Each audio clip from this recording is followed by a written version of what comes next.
How you doing, ladies and gentlemen? Hope you're all well. Juan here from SwitchWatch, and today we're taking a look at local co-op indie games on the Nintendo Switch. Games that you can play with a friend to take out the objectives. Along with me is James Romero. We're going to battle it out, choose 5 games each, and at the end, if you can leave us a comment down below with the selected emoji that we choose throughout the video to let us know who you think chose the best 5. Without further ado, let's get into this video.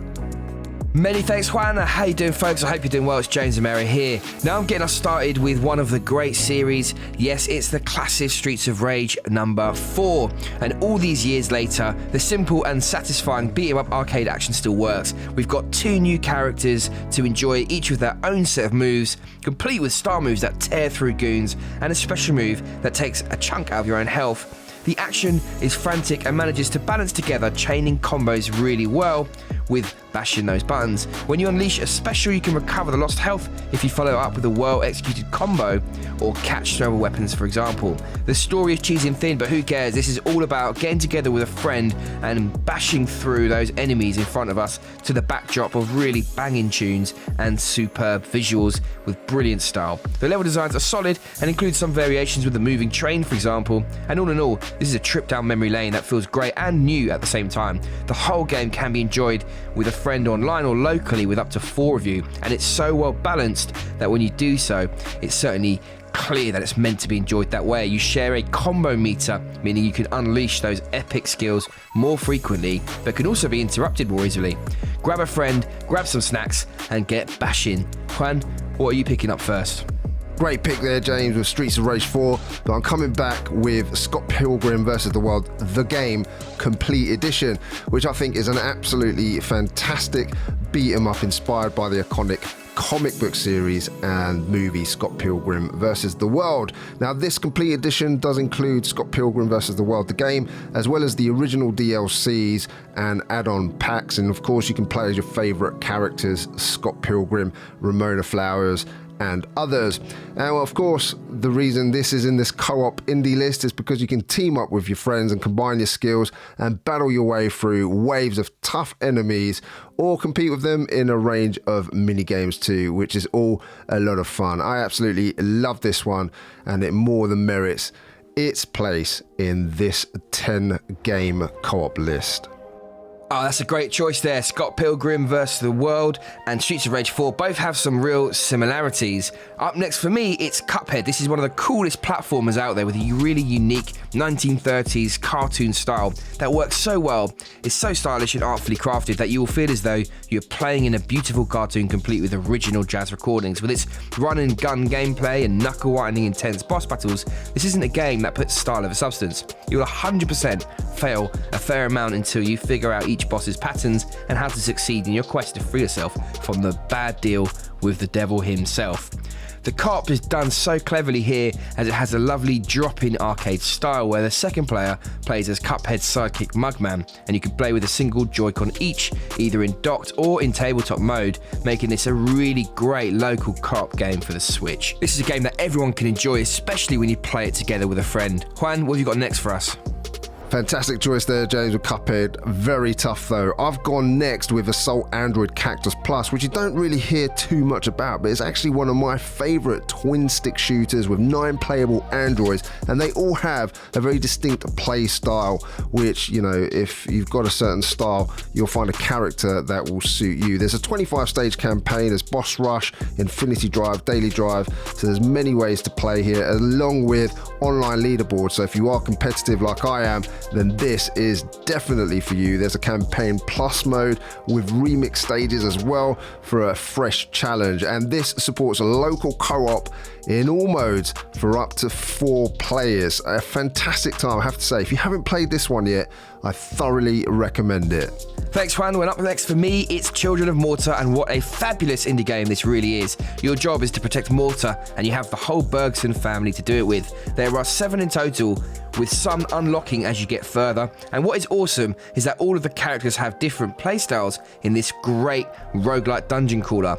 2 players can team up locally to battle their way through the procedurally generated levels of Mount Mortar and fight back the evil that has claimed the mountain, with the different characters working so well together. The story is told by a narrator who will instantly have you drawn in. As you progress, you are treated to more dialogue as the tale unfolds, which gives you a real sense of that progression that is often missing in this type of game. The visuals use a combination of hand-painted pixel art and frame-by-frame animations, partnered with modern lighting techniques, and this all comes to life to create the beautifully dangerous world of Mount Mortar, and the soundtrack underlines the whole adventure. Get your buddy, get your controllers, and get on this one. There wouldn't be a co-op list without a puzzler, so I've chosen this co-op puzzle game, Defsquared, and that involves working very closely together. There's over 80 levels in the campaign for you and a friend to enjoy, plus an additional 44 player party levels to experience. If you've got 4 players in your house, then I really do recommend that you play with 4 people, because all sorts of things can go on and you can have a lot of laughs. Friendships will be broken, but you'll make up again over a glass of wine or a beer later on. I really do recommend this one if you haven't tried it already. I do have to say I love Defsquared. It's a really nice, simple game. But up next for me, it's Lovers in a Dangerous Space-Time. And this is definitely a game that you should play with friends, with each person controlling different parts of a spaceship. For example, one of you mans the turrets and the shields, and one of you is steering and flying around. Working as a team is the key to exploring the galaxy successfully and triumphing against the evil forces which are anti-love. Very much a hippie message in this one. Ships are upgradable and the experience is different every time due to the randomized levels. I love the fact that you have to work together for this one to really work, and because it's randomized each time, if you get together and play this again, it will be a different experience from the first time you played. What's next for you, Juan?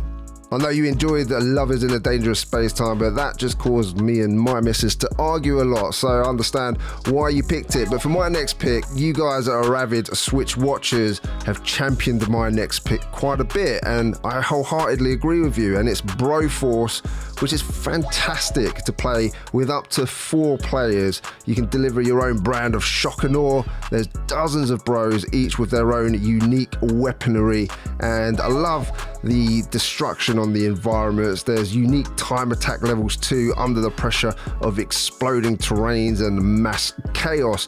And as I say, the terrain opens up loads of strategic options, while the abundance of exploding red barrels of justice can literally level the playing field with just one shot. And it's things like that that make this game rather special. And as I say, you can play it up to 2 of you or 4 of you in cooperative mode, or you can actually, go against your friends and face each other in competitive mode too. So while this list is championing, co-op games to play together to complete the objectives, if you do like playing against your friends, you can do so here as well. Well, Juan, for my last pick, I'm going with something very, very strong in my opinion. The original Overcooked caught me by surprise with its super addictive real-time management gameplay, where you need to divide kitchen tasks in order to serve up tasty treats to your clients. I played this one with my wife, thoroughly enjoyed it, and the sequel even more. And now, these games have been given a new lease of life with enhanced graphics, every DLC release thrown in, fast loading times, new chefs, new levels, and trophies and achievements to reach towards as well. It's simple at first, but it gets complex very quickly, leading to some genuinely tense and hilarious moments. You can play locally with up to 4 players as well as online, and it's definitely at its best when playing with a friend. Now, I think this is a great way to end my pick, but Juan's got one more. But if you think I've edged it, then hit me up with a fist bump emoji. Thanks so much, Juan. Thanks, everybody. I'll see you on the next one. What's your last pick, Juan?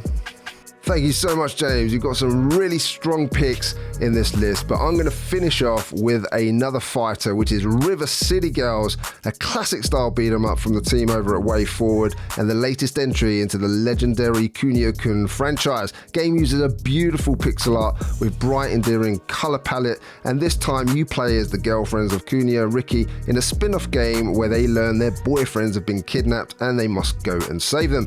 There are consumable items that can be stacked to help replenish health, within boss battles, and there are also items that you're able to buy to give you permanent stat boost, but you're only able to equip 2 at a time. I just really enjoyed the gameplay here. Another beat 'em up, I know, and this list already has 3 of them, but this one is certainly one that I would add to my list if you haven't done so already. And River City Girls 2 is going to be due out very soon, so we hope for a lot from that game. Ladies and gentlemen, that's it from James and I. We hope you enjoyed this list. If you want me to win, if you think I had the 5 strongest picks, then please choose a high five emoji. For James, it's a fist pump, so leave that in the comments down below for a little bit of fun. Subscribe, hit that bell notification if you haven't done so already, so we can notify you when our next video goes live, and we'll see you on the next one. Take care, everyone.